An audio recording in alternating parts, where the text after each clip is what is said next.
Hey guys, welcome back to the Kinwoven Home channel. What do you think, Mom? We're here, we're home, we're woven. We're ready to decorate for Christmas. Today we're gonna tackle the grandiose staircase and we are gonna show you guys how we decorate my mom's staircase garland. If you don't have a staircase, keep watching because maybe you'll put it on your mantle. But here at my house, I have a 3-part staircase and we're gonna take it from normal everyday stuff to something super Christmas glam for Kinwoven. And I would recommend that you grab a friend while you're doing your Christmas decorating. Or grab your mom and a cookie. We should make cookies. We should make cookies.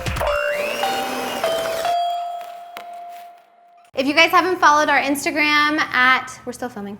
Oh, really? Yeah. Okay. If you guys have not followed our Instagram on Kinwoven Home, I will put the mention there so you guys can know where to find us. We're gonna start doing giveaways on that Instagram. You guys can also follow my mother on her Instagram at Rebecca Robeson or me at Sharrah Stevens. And we have a lot for you to do, don't we? We do. Just Instagram away. We just are all about the content over here.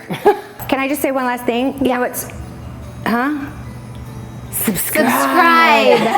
All right, let's get into this video. Let's get to decorating, and we're about to get covered in white flocking, so it's Sharrah, gonna be exciting. What is step number 1? Step number 1 is check your garland. Let's do it. Turn towards someone you're standing with. I want the other side. I like this side of my hair better. You can have it for point number 2. Point number 1. Oh. Step number 1 is you want to make sure that your tree and your garland are coordinating.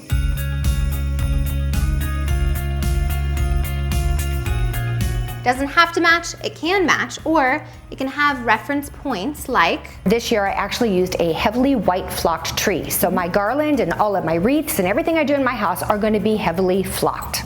For me, my tree is pure green, but I use some picks and some things to put in it. They have some flocking on it, and it also has, like, you know, touches of snow. So for the garlands I'm using in my house, I'm actually going to use partially flocked garlands to mix it up, but you want to make sure that there is some interweaving of the white flocking somewhere else in your house, just to make it feel like it really kind of cohesive. Yeah, looks nice. So Mom, what's number 2? Well, I'm glad you asked because I'm standing here with it. This is where we take the garland and we lay it out on the staircase railing just to decide what is our style going to be this year. I've done so many different ways. This year, what I think I want to do is the swag and over. Swag and over. It's got a nice little rhythm to it. Doesn't it? So this is where you lay out because you need to find out how many garlands are you going to need for a staircase this size. So what I do is I kind of go up and down the stairs myself because I need to see from, you know, down here, is this the swag that I really want? The other thing to make a note of, the point of this step is not to attach it yet, it's just to make a plan, to understand how many garlands are we actually going to need, what type of swag and what pattern, and just to kind of get the vibe for the design and the style that we're going to go for. This is a kind of a unique thing that I've developed over the years where if you swag it on one side and then the next swag, instead of going like this, like this, like this, which you typically see down a staircase, swag it on the front and then swag it on the back and then swag it on the front. By doing that, now your garland is beautiful from any direction. You can be upstairs and look at it, you can be downstairs, and it's absolutely beautiful. This demonstrates to you why this step is so important, because what I find is that with the swag, one garland is not enough to take me to the bottom.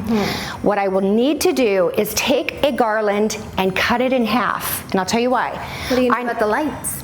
The lights have to come off and be relit. Oh no. That's the downside. But if you want it to be perfect. I need my help. Oh dear. I'm gonna get some snow in my lashes.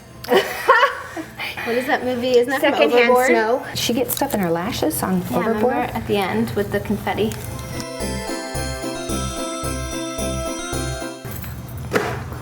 It's toast. So Sharrah, if we pull this down here so that it has a really swanky bottom to it, I was once told I had a swanky bottom.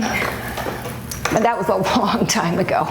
See, here's the thing, guys. Even though we're professionals and we do this every year and it always turns out beautiful, you still have to test it. You have to play around with it. So don't think you're gonna put your stuff up and it's gonna be perfect the first time. So here's one little thing that we need to consider. You see this? This is the male end. This is what plugs into the wall. Now in my house, I took the liberty when we first moved into this house to put outlets at the top of each one of these staircase landings for this very purpose. That's how much I love staircase garland. Love it, love it, love it. So what you're saying, if I were to guess, is we need to switch a route. Yes, we do. You are one smart cookie, I'll tell you. Woo! Okay. All right, so you want to rewire this bad boy back up. Yes, that's what we're gonna do in step number 3. Step 3, you guys, we recommend you try to buy garlands that are pre-lit. It will save you so much time in the end and make it a lot easier. But in the event that you don't have a pre-lit garland and you want lights in it, we recommend you take them off one by one and you do what to it? Well, this is kind of a fun thing I've learned over the years of having to light this stuff. Bend your garland in half, identify the center. Take your string of 100 lights, identify the center. Tie it together, center to center, and then weave your lights out. That will ensure that your lighting is even and equal and consistent throughout your garland. Now on this step, when we take it down, we know where we want everything. We actually went around and I marked on the tag on each of these. This is the A section, this is B, and then on the top is C. That way when we take these down, we don't get them mixed up. It's also great for next year too. So the point in this step, honestly, is you don't want to necessarily fluff and do everything on the railing. It's easier to take it down. We're going to put it on the floor. We're going to fluff the branches, take off all the tags, right, Mom? Yep. Oh, and you're going to also take the little, each one of these garlands comes with a bag of a couple of different replacement bulbs, and you want to keep those. But what you don't want is what I have, which is this big, huge baggie full of all these replacement lights for all these different things over the last 20 years. And you go, I don't know which one goes with which. So I've learned to take all the ones that go to these pieces of garland, stick it in a small baggie, and with a Sharpie, just write on it, heavily flocked garland. And I can even write where I bought it. I bought this at Shinoda, and it would remind me. I did that with my Christmas tree. I could even put the year on it. Gosh, I could do so much, couldn't I? You could add to the Dewey Decimal System and really know how to find that sucker I could put a photo on there, my goodness.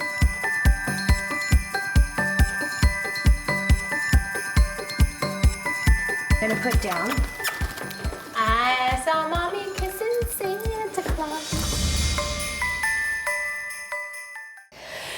Woo!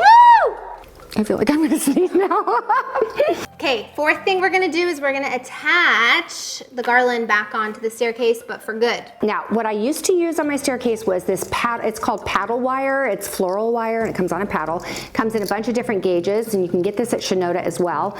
I cannot do any of what I do in decorating without this stuff. This is like golden. However, putting this on my metal staircase, this has also got a paint finish on it, and it has a tendency to scratch it. Now, Elena said this looks like your hair extensions, but no, it's twine. Just want to make sure you guys know that. You can tie this on, and this won't scratch your paint. You can also use ribbon, but I think this is just going to blend in easy. Yeah. Give it a little bit of a nutty, organic look. A little wheaty look. A little wheaty. Let's get to tying. Let's do it. Here we go. Identify it by putting the very top one at the top. Duh. You know, when we move and we're out of state, we're not here anymore, I'm gonna miss my staircase. I love this staircase. Bring it with you.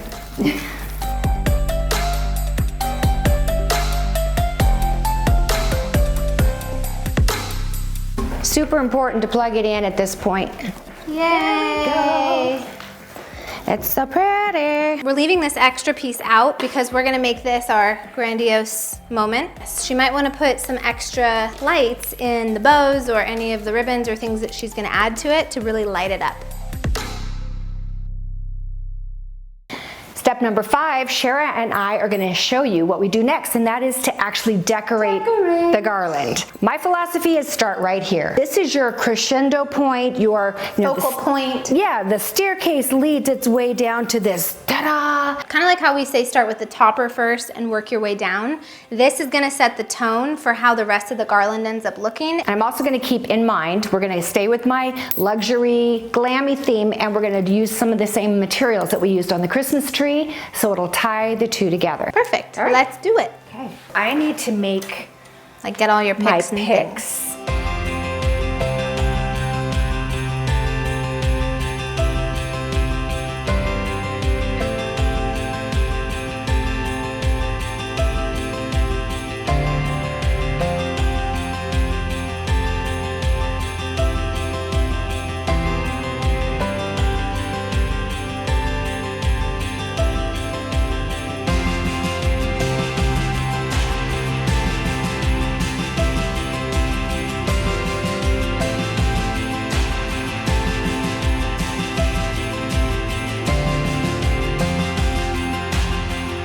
Alrighty, what do you think? I think it looks incredible. I like how you've included some of the natural with the glitzy. And it's our Ken woven color palette. It's got some really cool colors. And then this has also got great little, almost like clumps of grapes, only they're made out of pearls. It gives it that more glamorous, sophisticated, and glitzy look. Which will lead us into creating number 6, which are mini moments. You know, Mom, before we get started on our step number 6, I think we should take a little cookie break.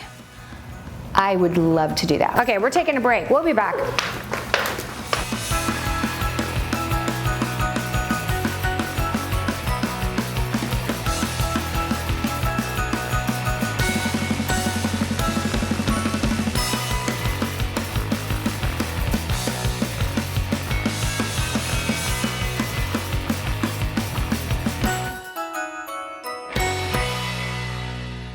What are mini moments, Mom? It's just a smaller version of this using a lot of the same materials, but wherever we have a place where it attaches, it's the perfect place for a mini moment. We're gonna go up and do this all the way up, and then we're gonna do the row B, but row C, what did we decide, Sharrah? We took row C off because of the height difference. When you look up at this angle, you can't really see row C as well. It's kind of covered by row A and row B, and so it kind of just didn't really need anything. So, you know, we're toning it down. That's what we do. Minimal, that's how we are. Yeah. Can't you tell?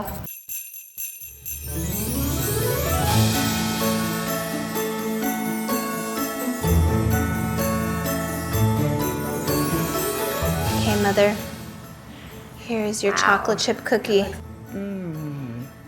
Okay, so after our cookie break, we decided to do step number 7, which is to connect your mini moments. So as you saw here, we have our big moment. Now the mini moment has similar ribbon, has similar picks, but we want to connect them all by weaving in and out this ribbon. You want it to look like it's one continuous row of ribbon that connects all of these things, but it really isn't. You cut them in pieces because it's easier to go in and out. If you try to do this in one continuous roll, it would be a nightmare. And then you can just tuck. This one I already started on the bottom, and I'm going to come up here and I'm going to tuck, and I'm going to weave it around this way, underneath. See, that looks like the ribbon is just sort of weaving up and in and through. Perfect. I'm gonna go wash my hands, and then we're gonna get to step number 8, the final fabulous step.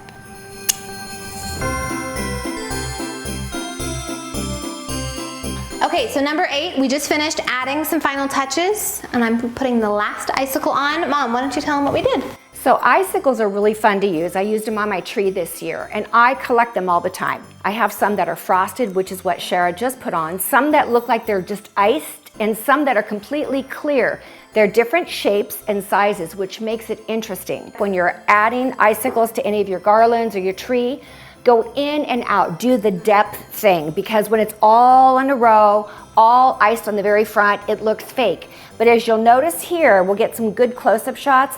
These go in and out. You can see some from the back over here as it swags over to this side and then swags to this side. Bottom line is, it's a layering process, and that is what this last step does. You step back and you go, do I love it or do I just like it? If you just like it, maybe you need to keep adding some more tchotchkes. And we also added some of these little balls here in different colors of our color palette. One quick tip I would mention is when you do attach these delicate jewels to your garland, just make sure they're really, really well fastened, especially if it's in a walkway, people are walking up and down the stairs and you don't want one of them to get broken.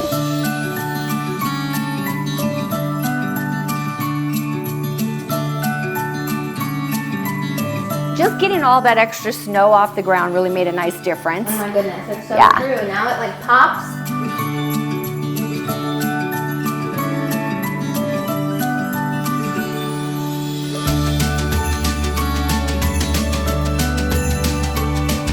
And when I look at it from here, I think even from the underside, it's really pretty. I think the icicles made it. Yeah. And try baking while you're doing it, that really helps. We wish you guys a very Merry Christmas from the Ken Woven family this year. We hope that your homes turn out absolutely beautiful and that we are in some small way being able to make an impact even in your holidays.